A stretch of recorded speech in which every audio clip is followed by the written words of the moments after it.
人生はサバイバル。いつも動画を見てくれてありがとうございます。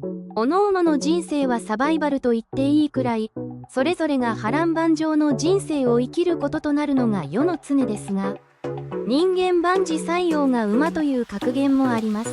過ぎ去った過去にとらわれすぎず、まだ来ないがいつかは来てします未来について過剰に心配しすぎず、唯一幸福を感じられる時である今現在を大切にしてほしいと思います。このチャンネルでは敵を知り己を知れば百戦危うからず、サバイバルのための敵と何なのか、それに備えるための自分の知識と心構えを充実させておいてほしい、そんなメッセージを送っていきたいと思います。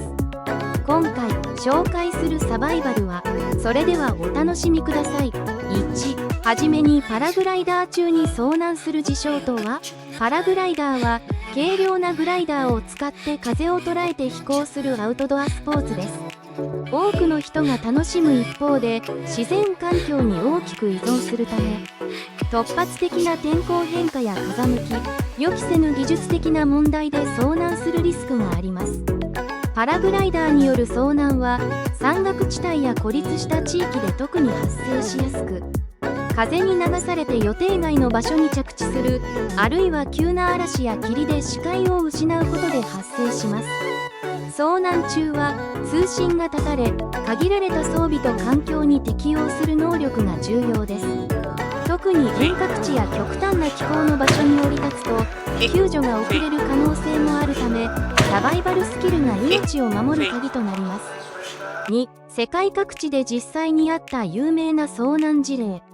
事例1、フランスアルプス山脈2015年、フランスのアルプス山脈でパラグライダー中に突如発生した雷雨に遭遇したパイロットが、強風に流されて険しい山岳地帯に不時着しました。彼は装備を整理し、寒さに耐えながら3日間サバイバルを行いましたが、最終的に地元の救助隊に発見され無事救出されました。このエピソードでは、山岳地帯での寒冷対策と位置を知らせるシグナルが救助の鍵となりました。事例2、アルゼンチンパタゴニア地方2018年、アルゼンチンのパタゴニア地方で突風によってパラグライダーが標高の高い森林地帯に吹き飛ばされました。通信手段が途絶え、食料も限られていたパイロットは周囲の地形を活用してシェルターを作り、5日間を過ごしました。捜索隊が彼の行方を見つけるまでに時間がかかりましたが、彼の持っていた発煙筒が最終的に捜索隊を導きました。事例3、インドヒマラヤ山脈2020年、ヒマラヤで遭遇したパラグライダーの事故では、予期せぬ突風によって大規模な渓谷に落下しました。高山病の危険もある中、パイロットは降下後、周囲の山岳地帯で5日間サバイバルを強いられました。持ち物には限りがありましたが、体力を温存しつつ、日中は太陽の位置で方向を確認しながら自力で救助を求めました。彼の生存には冷静な判断と地理的知識が役立ちました。3、生き延びた人々のエピソード。1、エピソード1、若い男性冒険家遭難期間2日。若い男性冒険家がヨーロッパの山岳地帯でパラグライダー中に突風に流され、谷底に着地しました。食料はほとんど持っておらず、通信手段もなく2日間孤立しました。彼は限られた装備でシェルターを作り、寒さをしのぎました。捜索隊が彼のパラグライダーの色を目印に発見し、無事救出されました。2、エピソード2、中年男性パイロット遭難期間3日。中年男性パイロットがニュージーランドの山岳地帯で遭難。強風で予期せぬ場所に着地した後、3日間生き延びました。彼はサバイバル知識を生かしてシェルターを作り、持ち合わせた非常食を小分けにして消費しました。最終的に彼の SOS シグナルが空中の救助隊に発見されました。3、エピソード3、女性パラグライダーパイロット遭難期間4日。女性パイロットが南米のアンデス山脈で遭難しました。突風に流され、岩場に着地。4日間にわたり水源を探しながら過酷な状況を耐え抜きました。救助隊が GPS 信号をもとに捜索し、無事救助に成功しました。4. エピソード4兄弟パラグライダー愛好家遭難期間5日。パラグライダーを趣味とする兄弟がアフリカのサバンナ地帯で遭難。風に流され、予定外の地域に降下しました。彼らは無線通信が途絶える中、持ち物で水を蒸留する装置を作り、5日間生き延びました。最終的に地元の村の人々が彼らを発見しました。5. エピソード5高齢男性パイロット遭難期間6日。70代の男性パイロットがカナダの森林地帯で遭難。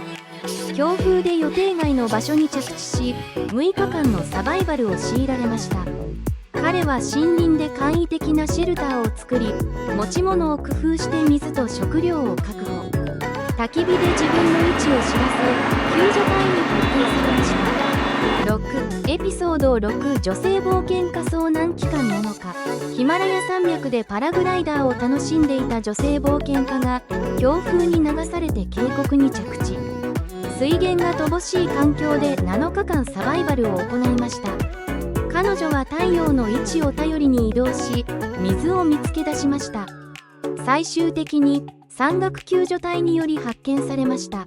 7. エピソード7経験豊富な冒険家遭難期間10日。南米のアマゾンで遭難した冒険家が10日間パラグライダーの事故後に生き延びました。ジャングルでの生活に慣れていたため、動植物を利用し食料と水を確保しました。彼の豊富な知識と経験が生存の鍵となりました。4. 事象を克服する技術と方法。1. シェルター作りの重要性。シェルターは寒さや暑さから身を守るために不可欠です。特に夜間の冷え込みや雨や強風から身を守るために自然の地形や持ち物を利用して簡易なシェルターを作ることが必要です。エピソード1の冒険家は谷底で風を避けるために小さな石壁を作り、寒さから身を守りました。2. 非常食の小分け管理。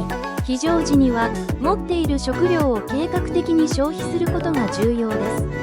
エピソード2の男性パイロットは非常食を少しずつ消費しながら3日間をしのぎました。食料が少ない場合でも適切な管理が生死を分けます。3. 水の確保と管理。飲み水の確保は最優先事項です。エピソード4の兄弟は持っていたビニールシートで赤つゆを集め水分を確保しました。どんなに少ない水でも生存に必要な水分を確保する方法を知っていることが重要です。4. 焚き火によるシグナル。焚き火は体を温めるだけでなく、煙を利用して遠方の救助隊に位置を知らせる重要なシグナルとなります。エピソード5の高齢パイロットは焚き火を使って救助隊に発見されました。5. 地理的知識の活用。地理や法学の知識を持っていると自力で救助を求める際に役立ちます。エピソード6の女性冒険家は太陽の位置を頼りに移動し水源を発見しました。6. 発煙筒や鏡でのシグナル。エピソード2の中年男性パイロットは持っていた発煙筒を使って空中の救助隊にシグナルを送りました。こうした視覚的なサインは遠方からでも容易に発見されるため重要なツールです。7. 風向きを読む技術。パラグライダー中に風向きが変わることはよくあります。風の強さや方向を読むことで予定外の事態を回避しやすくなります。4. 事象を克服する技術と方法続き。8. 冷静さを保つメンタル管理。遭難時、精神的なストレスや恐怖心が最大の敵となることがあります。冷静さを保つことで的確な判断を下すことができ、無駄な体力の消耗やパニックを防ぎます。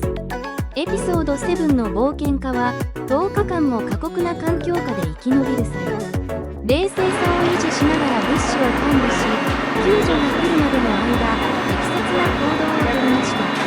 サバイバルではメンタルの強さが成功の鍵となることが多いです。9. 自然のリソースを活用する技術。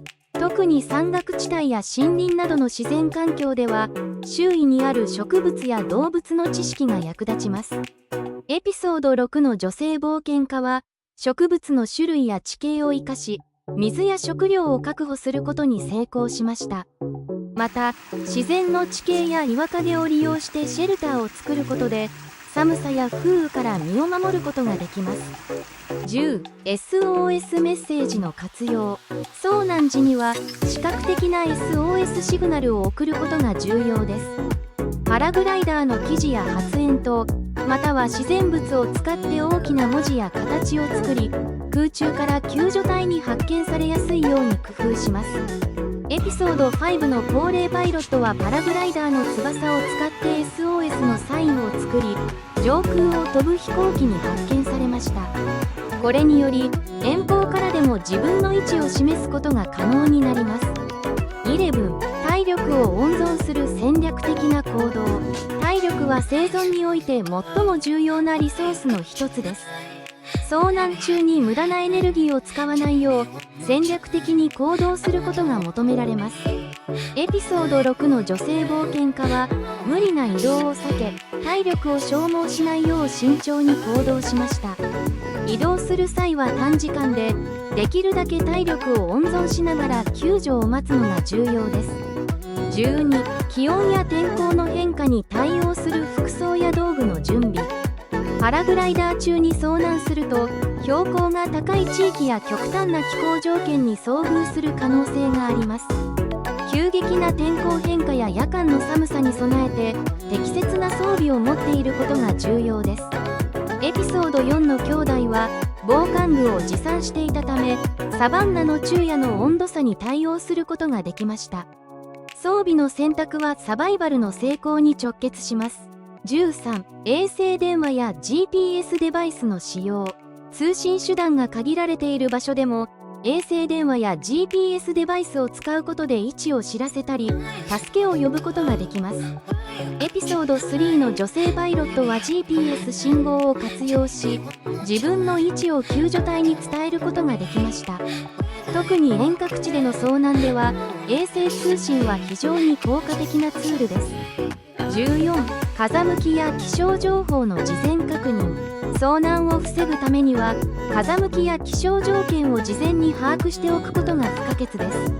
パラグライダー中の突発的な天候変化は予測が難しいものの、出発前に気象情報を確認し、飛行ルートを慎重に選ぶことでリスクを大幅に軽減できます。エピソード1の若い冒険家はこの事前準備が不足していたため、突風により予定外の場所に降り立つことになりました。15. 水のろ過技術の習得。自然の水源を見つけたとしても必ずしも安全な飲み水であるとは限りません。エピソード6の女性冒険家は植物を利用して水をろ過し、飲み水として利用しました。簡易な浄水器や石や砂を使った自然ろ過技術を事前に学んでおくと安全に水を確保することが可能です。5. ユニークな提案。1. パラグライダーの翼を使ったシェルター作り。パラグライダーの大きな翼を利用して風雨や寒さから身を守るシェルターを作ることができます。地形に合わせて翼を固定し、その下に身を隠すことで簡単にシェルターが完成します。また翼の反射材を利用して太陽光を反射させ、遠くからでも視認されやすいシグナルとして活用することも可能です。2. 超軽量のポータブルソーラー充電器。遭難時に携帯電話や GPS デバイスのバッテリーが切れてしまうと救助が困難になるため、ポータブルソーラー充電器を活用するのが有効です。軽量で持ち運びが簡単なモデルを選び、日中の太陽光で充電を行うことで通信手段を維持できます。3. ドローンによる捜索支援。最近では軽量で折りたたみ可能なドローンが一般にも手軽に使用できるようになっています。遭難時にドローンを利用して自分の周囲を確認したり、広範囲にわたって救助信号を送ることができます。GPS 機能付きのドローンなら救助隊への位置情報の共有にも役立ちます。6、励ましとアドバイス。パラグライダー中に遭難するという状況は誰にとっても恐ろしい経験です。しかし、最も重要なのは冷静さを保ち、自分の持っている技術と知識を最大限に活用することです。遭難してもすぐに救助が来るとは限りませんが、正しい行動をとれば生き延びる可能性が高まります。まずは水分を確保し、体力を温存し、周囲の状況を的確に把握することが重要です。そして、どんなに困難な状況でも、自分には生き抜く力があることを信じてください。多くの冒険者やパイロットが過去に同様の状況を乗り越えました。あなたもその一人となり得ます。適切な準備と冷静な判断があれば、遭難を克服することが可能です。自分の強さを信じ、いつでも助けが来るという希望を持ち続けてください。いかがでしたか？最後までご視聴ありがとうございました。お話が気に入っていただけた人はチャンネル登録と高評価を忘れずにお願いいたします。また、次に紹介してほしいサバイバルの知識や、こんなサバイバルの情報も欲しいといったアドバイスをコメント欄に書き込んでいただければ、さらにサバイバル学をお届けしていきたいと思います。ぜひ、チャンネル登録と高評価、また実際にこの動画、人生はサバイバルを見ての感想をコメント欄へお願いします。人生はサバイバルでした。では、また次の新たなサバイバル学の授業でお会いしましょう。